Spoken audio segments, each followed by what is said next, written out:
हे सुद्धा माझ्यासोबत तिथे काम करत आहेत. या प्रसंगी मला एवढंच वाटतं की ज्या वेळेला आपण म्हणतो की लोकशाहीचे 3 स्तंभ म्हणजे न्यायपालिका, विधिपालिका आणि कार्यपालिका हे समान आहेत, तर every organ of the constitution must reciprocate and give its due respect to the other organs.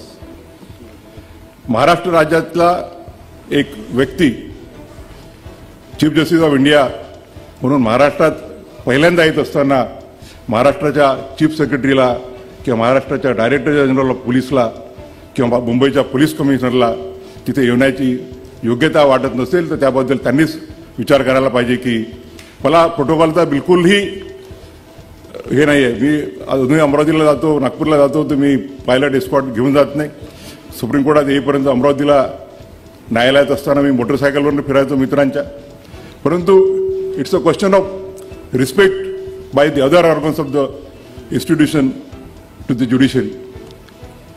एका राज्यघटनेच्या एका संस्थेचा प्रमुख ज्या वेळा पहिल्यांदा या राज्यामध्ये येत असेल आणि तोही त्या राज्याचा, तर जी वागणूक त्यांनी दिली ती योग्य आहे की नाही हा त्यांनीच त्यांचा विचार करावा.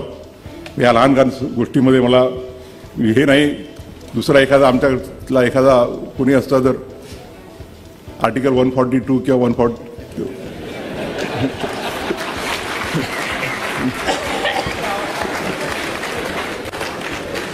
लहान लहान गोष्टी आहेत, पण तुम्ही उल्लेख यासाठी केला की लोकांना कळलं पाहिजे. मी या प्रसंगी पुनश्च आपल्या सर्वांचे मनापासून आभार मानतो. आभार कोणाचे मानायचे? आपण आपलेच मानायचे का? कालपासून मी ओथंबून गेलेला.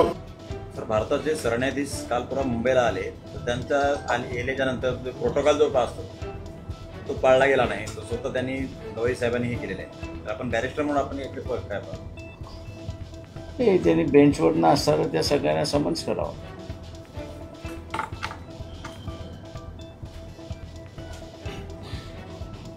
ती तुम्हाला माहिती दौऱ्याची कळवली होती की नव्हती, आणि कळवली असेल तर मग त्यांच्याकडून त्यांनी स्पष्टीकरण मागितलं पाहिजे. आणि योग्य नसेल मग जी कायद्यामधली कारवाई ती कारवाई त्यांनी करावी. सुजाता आंबेडकरांनी वक्तव्य केले की गवळी आहे त्यांच्या वडिलांनी चळवळ घेतली, ते बरोबर आहे.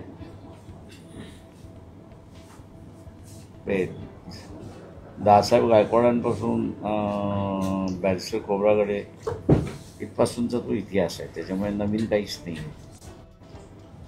अशाच नवनवीन राजकीय घडामोडी जाणून घेण्याकरता आपल्या चॅनलला सबस्क्राईब करा आणि इन्स्टा फेसबुकला फॉलो करायला विसरू नका.